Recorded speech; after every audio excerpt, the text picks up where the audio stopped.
থেকে একটা প্রতিবাদ জ্ঞাপন করতে চান। এই কি বলা হচ্ছে বিশ্বের রাজ চক্রবর্তী সম্রাট কুমারগুপ্ত, এই মানে আপনারা কি বলতে চান আমরা আপনাদের অধীন? না, অতি দুর্ভাগ্যজনক যে যার উপরে ঘটি হবেন না মতো অপমান করিস।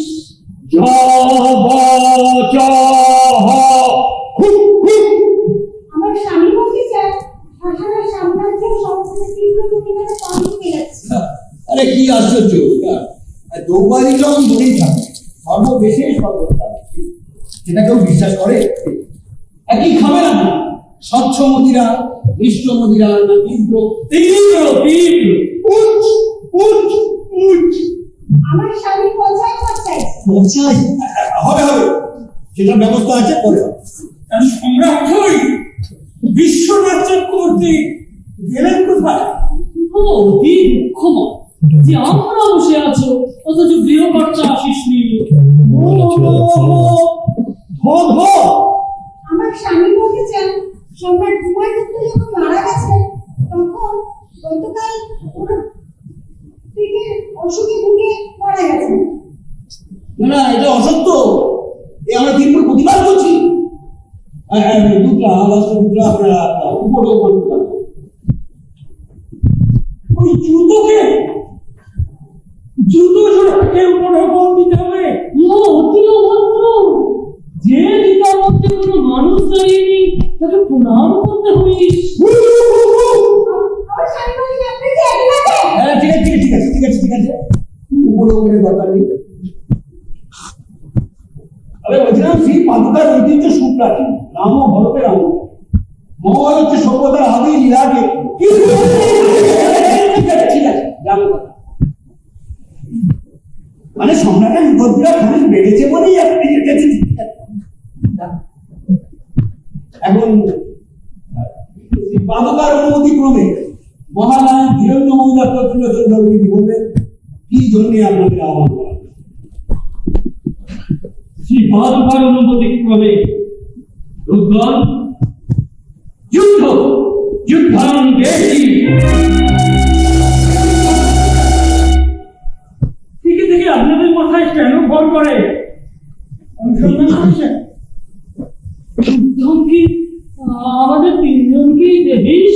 হ্যাঁ না না, আমি কি বলতে চাইছি আপনারা কি বুঝতে পারছেন? আরে কি করে বুঝবে, তোমাকে এই বলতে বলছি এগুলি কথা বেশ নিজে বলুন কে যাবে। ঠিক আছে আমি বলছি, বারবার অনুমতিক্রমে দুর্গম অর্থনৈতিক সংকট ও তৎসংশ্লিষ্ট দাস বিদ্রোহ এবং অরাজকতা দমনের একমাত্র স্বীকৃত এবং ঐতিহ্যলব্ধ উপায় যুদ্ধ, এ আপনারা সবাই জানেন। এই আবিষ্কার বিশ্ব সভ্যতায় আমাদের এক অবিস্মরণীয় দান।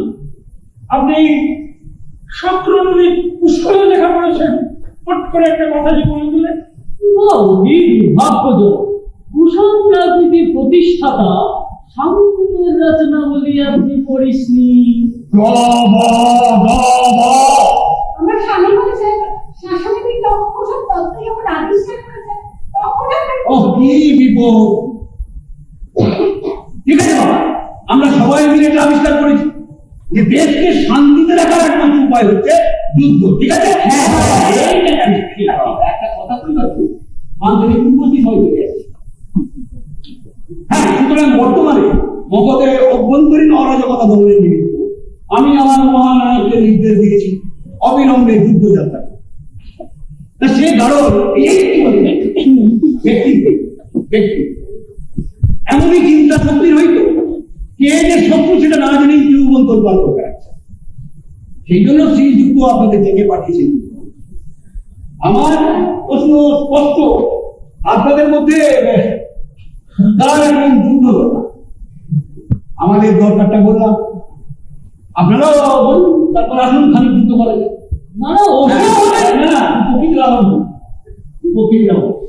একটু আগে বললে হলো, কিন্তু গত সপ্তাহে পারস্য দেশের সঙ্গে আমাদের চুক্তি হয়ে গেছে যে আগামী সপ্তাহে আমরা পারস্য দেশ আক্রমণ করবো, বছর দিয়ে যুদ্ধ চলবে। অতি হতাশ কথা যে মাত্র কত পরশু আমরা অন্য কিছু কাজ হাতে নিয়েছিস।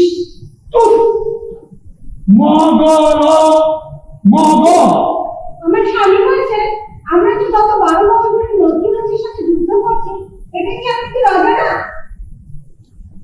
অতি দুঃখের সঙ্গে আমরা লক্ষ্য করছি মগধের ইতিহাস ও সভ্যতা এত প্রাচীন ও গৌরবময়, আপনারা তবে মনস্থির করতে চাচ্ছেন আমরা বলে থাকতে পারি। দুর্বল যে পাদুকার ইচ্ছে যে মগধ বিশ্ব সভ্যতার পুরো ভাগে। আরে মশাই, রাস্তায় লোক না খেয়ে মরে আছে দেখতে দেখতে এলাম, আর সভ্যতা দেখাচ্ছে। রসায়ন শব্দ আবিষ্কার করেছিলেন মগধের নাগার্জুন আজ থেকে 700 বছর আগে। এত কষ্ট যে সেই রসায়নে এখন আর পেট ভরানো যাচ্ছেন না, লোকে মরছেন, দুর্ভিক্ষ লেগেছিস। আমার স্বামী বলছে দশমিক পদ্ধতি আবিষ্কৃত হয় সম্রাট অশোকের রাজত্বকালে এই মগধে। তুমি কিছু শুনে না? চল ওই দশমিক পদ্ধতি নিয়ে হিসেব করুন, কত লোক দুর্ভিক্ষের মূল্য। পুরো ভারতকে সভ্য করেছে এই মগধ। এখন বলুন কার সঙ্গে যুদ্ধটা হবে? না আমরা ব্যস্ত বলেছি।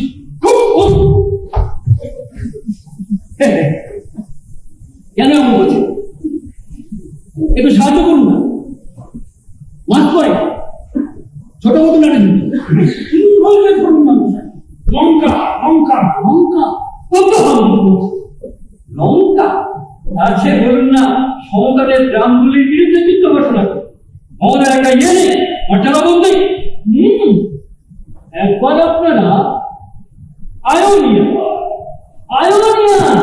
আয়োনিয়া সাম্রাজ্যের সঙ্গে কথা বলে দেখতে পারিস। না, ও পথ বন্ধ। ও জবনরা হঠাৎ দেখুন শান্তিপ্রিয় হয়ে গেছে। অনবরত দেশে দেশে বন্ধুত্বের কথা কি কেন দিয়ে যায়? দেখেন আমাদের সঙ্গে ওদের বিপুল বাণিজ্য চলছে। ওদের সঙ্গে যুদ্ধ বাঁধালে আমাদের বণিক শিরা চোখে চলে যাবে। আমার স্বামী বলছে থামুন দেখি। আমার স্বামী বলতে চেষ্টা করছে ধরুন। হ্যাঁ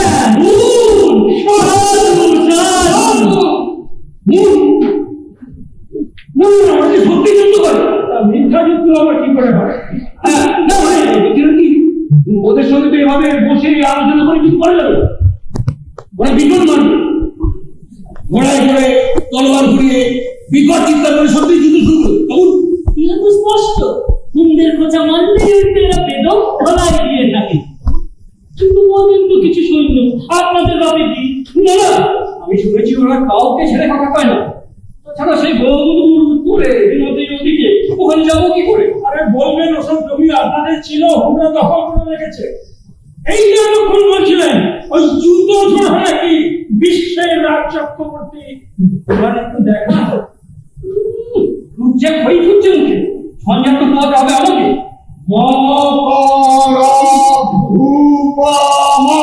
কি এত বড় কথা উনি মা বলছেন? না না মানে আমার সৃষ্টি করছে এই মেয়ে ছেলেটা। অর্থাৎ যদি আপনারা হুমদের সাথে যুদ্ধ না বাঁধান, তাহলে প্রতি বছর শাসনের সাম্রাজ্য থেকে যে ৫ লক্ষ আক্রমণের সাহায্য পেয়ে থাকে তা বন্ধ করে দেওয়া হবে।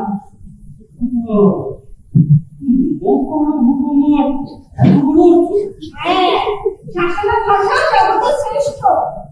আমি আর বলি, যদি হুমদের সঙ্গে যুদ্ধ বাঁধান তাহলে আমরা প্রতি বছর ৩ লক্ষ স্বর্ণ মুদ্রা আপনাদের ধার দিয়ে যাব।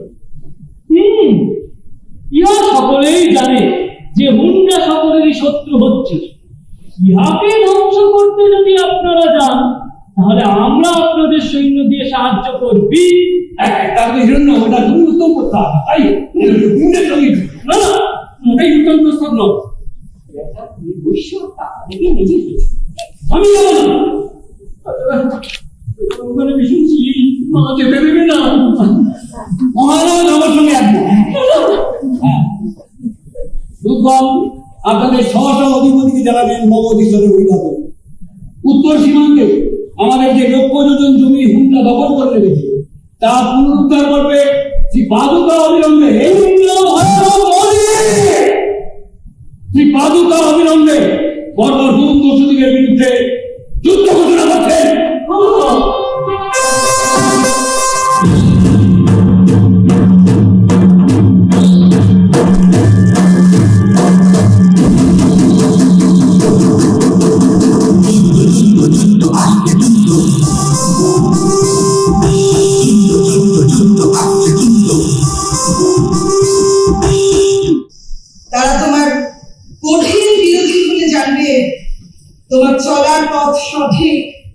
এবং সত্য। তার কথায় আবার জ্বলে উঠবে কবে নতুন বিদ্রোহের ভিত্তিতে বিরুদ্ধ চরিত্র সম্পর্কে উৎপলের যে সমালোচনা আছে তাকে চিত্রিত করতে ক্যারিকেচারকেই মাধ্যম করেছিলেন তিনি অনাবিল ভাবে। মাটির তলায় চাপা ভিক আগুন আছে, অনেক অনেক রাগ সহস্র ক্রমশ এক হয়ে এক বিশাল আকাশ ছোঁয়া বিক্ষোভ সৃষ্টি করবে। এই ভাবনা প্রকাশ করা উৎপলের নিজস্ব বৈশিষ্ট্য। তাই রাইফেল গুলো আমাদের বুকের মধ্যেই থাকে। সারা নাটক জুড়ে রাইফেলের খোঁজে জঘন্য অত্যাচার ধর্ষণ চালান যারা, তারাই স্বাধীনতার পরে সত্যি সত্যি নেতা হতে চান ওই মানুষগুলো যারা নারীদের, শহীদ নারীদের চলে গেলে গরম চিন ঢুকান, তারাই হয়েছেন আসল নেতা। উৎপল ভেবেছেন উৎপল দেখিয়ে দেবেন বীর শহীদদের গলায় মালা পরাতে জানেন, সেই শহীদদের যাদের প্রচন্ড অত্যাচার করে মেরে ফেলেছিলেন। উৎপলের রাইফেলের বারুদ আমাদের প্রত্যেকের মুখের মধ্যে রয়েছে। ওই বারুদ আমাদের মধ্যে এমনকি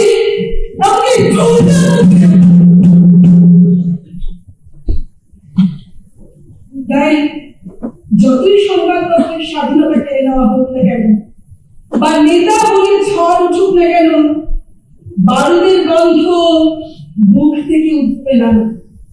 যতদিন উৎপল আছেন বাংলা থিয়েটারের ইতিহাসে ততদিন এই চর্চা হতেই থাকবে। শুধু উৎপলের নিজস্ব চরিত্র পালাগার ননী অধিকারীর কথায় থিয়েটারের ইতিহাসে ননী অধিকারী। দেখো দেখো দেখো দেখো দেখো, আরে ইতিহাস করবে নাকি? হচ্ছে তো সংবাদপত্রের কথা। সব করে দিবে, সব করে ভুলে যাবে। আমি ননী অধিকারী, এ দলের স্বত্বাধিকারী এবং পালার লেখক। সংবাদপত্র ব্যাপারটা খুব সোজা। কি করতে হয়? প্রথম পাতা জুড়ে ছাপবে বঙ্কু সব বক্তৃতা, তারপরে বঙ্কুটা সব ছবি। ওই বঙ্কু ধরো গাড়িতে উঠছে, বা বঙ্কু গাড়িতে বসে আছে, বা বঙ্কু গাড়ি থেকে নামছে, বা গোবর গ্যাস সম্পর্কে বঙ্কু বক্তৃতা করছে।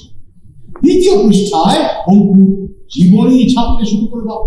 না না না না না, ওই জন্ম বৃত্তান্ত বা চিৎপুরের কথা ছাপা একদম চলবে না, তাহলে কিন্তু তোমার পাছায় একেবারে গুলি। বদলে ওদের জীবনী তৈরি করতে হয়, উপন্যাস লিখতে হবে। যেমন ধরো তৃতীয় পৃষ্ঠায় বঙ্কু কন্টিনিউশন, দ্বিতীয় পৃষ্ঠাতেও বঙ্কু কন্টিনিউশন, চতুর্থ পৃষ্ঠাতেও ওই কন্টিনিউশন। এই হলো মুদ্রা সংবাদ। ব্যাপারটা খুব সংবাদপত্র সারা সংবাদপত্ররা স্বাধীনতা পেয়ে হয়েছে হয়তো সিদ্ধির চুলি, নয়তো হচ্ছে স্যামের মূল দেখাচ্ছি সংবাদপত্রের স্বাধীনতা। চলো বক্তৃতা করো, লিখে নেছো? চলো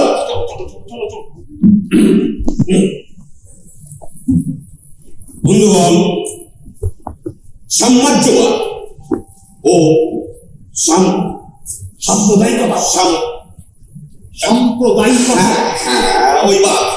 এই দুই পাশাপাশি শক্তিকে জানিয়ে দিচ্ছি এই রাজ্য স্বাধীন, সার্বভৌম। এখানে হস্তক্ষেপ করলে গুলির বদলে গুলি, অস্থির বদলে অস্থির সংখ্যা, হাততালি আমি দেশে গণতন্ত্র প্রতিষ্ঠা করতে চাই। কারণ কি? আমি এক গণতান্ত্রিক রাজা। আমি এক গণতান্ত্রিক রাজা। এই গণতান্ত্রিক রাজা আমার? হ্যাঁ, গণতান্ত্রিক রাজা। গণতান্ত্রিক রাজা। বন্ধুগণ, গতকাল আমার পান্নাসে এক নারকীয় অপপ্রয়াস ঘটানো হয়, কিন্তু তোমরা আমাকে কি ভেবেছো? সাগরে বেঁধেছি শয্যা, শিশিরে কি ভয়? বন্ধুগণ, এ দেশটা পুঁজিপতি জমিদের নয়, এ দেশটা আপনাদের। তাই আজ থেকে জমিদার প্রথা উঠে গেল।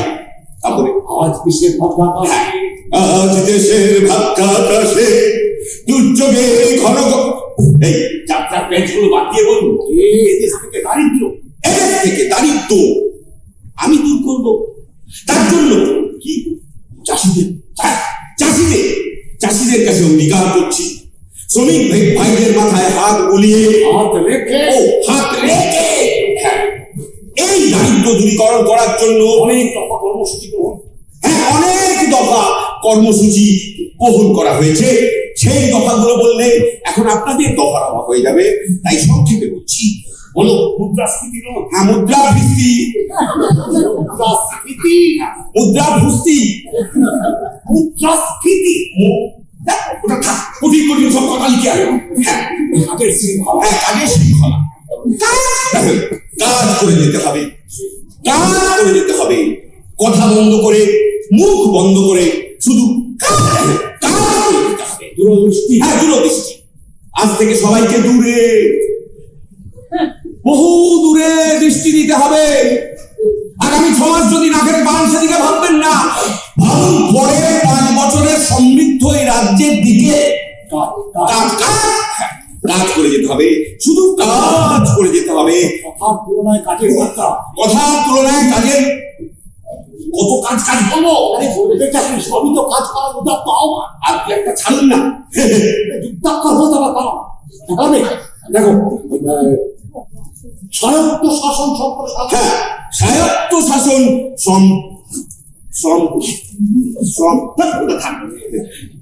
তাহলে গণনির্বীর্যকরণ কি মনে হয়?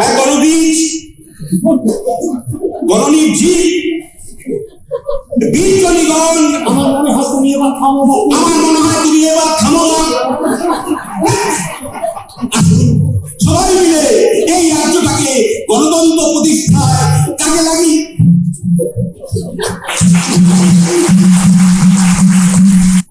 অগণতান্ত্রিক নাটকের পটভূমি হিমালয়ের উত্তর পূর্বে স্বাধীন সুন্দর একটি দেশ মুক্লাম, যেখানে মাথার উপর রাজা আছেন। আর গণতান্ত্রিক পদ্ধতিতে জনগণের ভোটে নির্বাচিত প্রতিনিধি দ্বারা দেশ পরিচালনার জন্য সাংসদ আছেন। রাজা ইন্দ্রজিৎ খুবই বিচক্ষণ, বুদ্ধিমান ও প্রজাতন্ত্রী শক্ত মানুষ। অন্যদিকে প্রধানমন্ত্রী ও মন্ত্রিসভার চেষ্টা রাজাকে নিজ রবার স্ট্যাম্পে পরিণত করে।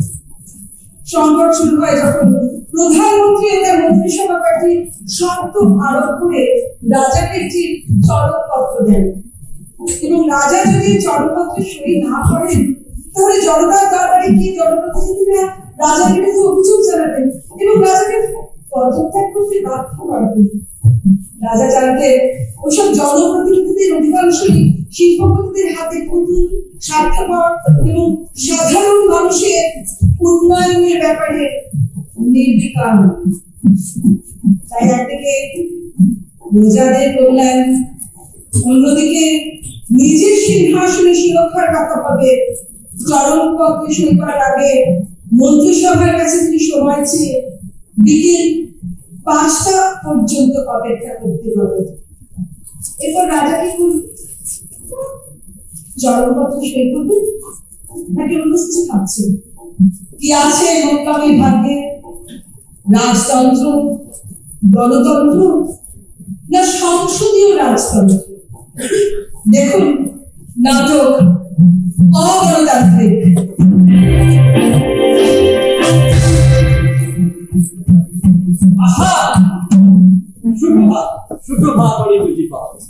আমি অত্যন্ত দুঃখিত যে বিশেষ একটি কাজে হঠাৎ আটকে গিয়ে আমার আসতে একটু দেরি হয়ে গেল। বসুন।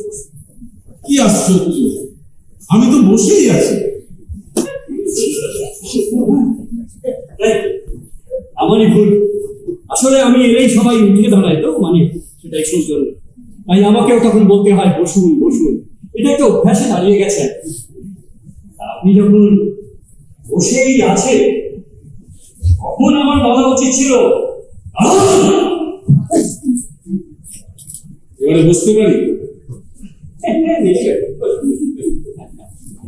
এত সব আদব কায়দার যে কি অর্থ কে জানে। কোনো অর্থ নেই। দরবারে যে আমার বিরাট সিংহাসনটা রয়েছে সেটাই বা কি কথা? একটা সিম্পল চেয়ারে বসতেই তো আমার ভালো লাগে। তবু রাজা যতদিন আছে ততদিন ওই সিংহাসনটা আছে থাকবে। কতদিন থাকে সেটাই দেখা। আমি এর ব্যাপারে আপনাকে কিছু কথা বলতে চাই রাজা। আমি আপনার সঙ্গে একান্তে কথা বলতে পেরে খুব খুশি। সত্যি কথা বলতে কি, সেই প্রথম যেবার নির্বাচনে জিতে আপনি বিরোধী পক্ষ প্রজা পরিষদের নেতা হয়ে এলেন, তখন থেকেই আমি কি বলবো আপনার অত্যন্ত অনুরাগ। আপনাকে অনেক জ্বালিয়েছি, কি বলে? জ্বালানো মানে আপনার ভিতরে তো মাঝে মাঝেই আমার সিংহাসন কেঁপে উঠবে। এবারে আমি যা বলবো তাতে আরো একবার সিংহাসন কাঁপবে। আপু, তবু নতুন তো কিছু শোনা যাবে। অরিন্দ্রজিৎ বাহাদুর, আপনি চিরকালই আমার কাছে একটা রহস্য। আপনাকে চট করে বুঝে ফেলতে পারি এমন পুরোধার বুদ্ধি আমার নেই, তাই যা বলবেন একটু সোজাসুজি বলবেন। হ্যাঁ, সেই জন্যই আমি এসেছি। একটু পরে গোটা মন্ত্রিসভা এখানে হাজির হয়ে যাবে। সেখানে নানাবিধ রাজনৈতিক আলোচনা। তার আগে আমি আপনাকে মোদ্দা কথাটা একটু গুছিয়ে বলবো বলে এসেছি। হ্যাঁ বলুন। সংবিধান অনুযায়ী দেশের প্রশাসন চালাবার কথা কার? রাজার না মন্ত্রিসভা? অবশ্যই মন্ত্রিসভা। কিন্তু আজকাল আপনি মন্ত্রিসভার কাজে বড্ড বেশি নাক গলাচ্ছেন। হ্যাঁ, বলতে পারেন কিছু কিছু ক্ষেত্রে আমাকে হস্তক্ষেপ করতে হয়েছে, বাধ্য। কিন্তু সেটা তো আপনার উচিত হয়নি। সংবিধান অনুযায়ী দেশ চালাবেন মন্ত্রীরা। রাজা সাংবিধানিক প্রধান হিসাবে সেই মন্ত্রিসভার একটা একটা একটা কি বলবো, রাবার স্ট্যাম্প। কি বলেন? ঠিক তাই। আপনাকে মন্ত্রিসভার রাবার স্ট্যাম্প হয়ে থাকতে হবে। অর্থাৎ রাবার স্ট্যাম্পের রাবার স্ট্যাম্প, তাই তো? মানে না মানে আসলে আপনারা তো রাবার স্ট্যাম্প। আমরা আমরা আমরা জনগণের নির্বাচিত প্রতিনিধি। অর্থাৎ জনগণের রাবার স্ট্যাম্প। কি বলেন?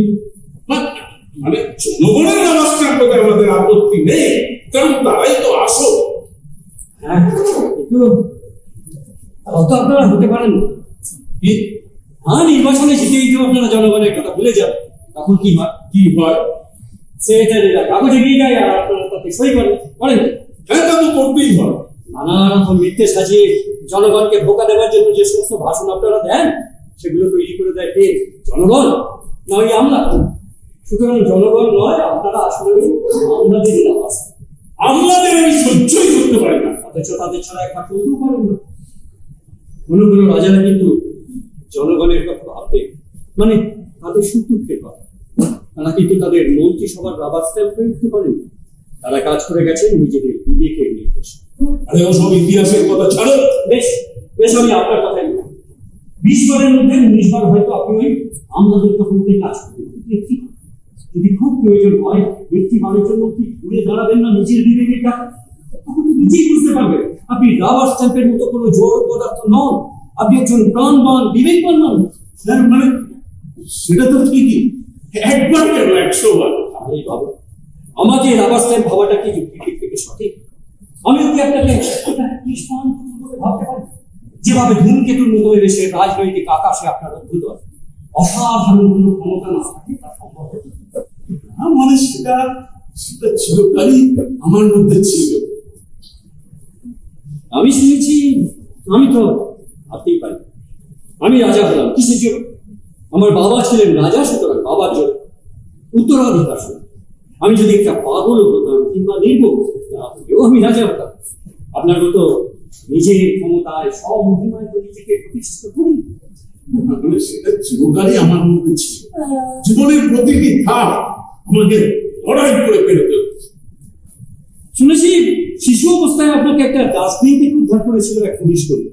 ঠিকই শুনেছি। আমি মানুষও হয়েছি ওই পুলিশ কর্মী ঠাকুমার কাছে। ভাবা যায় আমাকে যদি কেউ ওভাবে ডাস্টবিন থেকে তুলতো। তাহলেও আপনি মানুষ হতে আমারই মতো। আপনারও যোগ্যতা কিছু কম নয় রাজা সাহেব। না না, এটা আপনি রাজাকে খুশি করার জন্য বলছেন। ধুর, আমি রাজাই মানি না, তাকে খুশি করতে যাবো কেন? আমি গণতন্ত্রে বিশ্বাস, রাজতন্ত্রে নয়। এই রাজতন্ত্র আর গণতন্ত্র এখন যা দাঁড়িয়েছে কোন একটা গণতান্ত্রিক দেশের রাষ্ট্রপতি বা প্রধানমন্ত্রী রাজতান্ত্রিক দেশের রাজা সাহেবকে পুরো শেখান না না, তাহলে এই গেলে চলবে না। এই নিয়মে যদি কোনোদিন পুরোপুরি গণতন্ত্র প্রতিষ্ঠিত হয়, তাহলে সেই গণতান্ত্রিক প্রশ্নকে প্রথম রাষ্ট্রপতি তো আপনি হতে পারেন কিংবা প্রধানমন্ত্রী।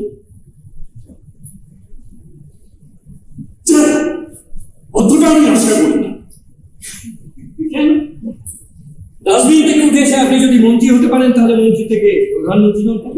না, সে যখন হতো তখন হতো। তখন আপনার হাতে যে ক্ষমতাটা আসবে সে ক্ষমতা তো আমার ক্ষমতার চাইতে 10 গুণ বেশি। কি করে? আপনিও তো রাজা। কিন্তু আমাকে তো আপনারা করে দিচ্ছেন মন্ত্রিসভার ব্যবস্থা।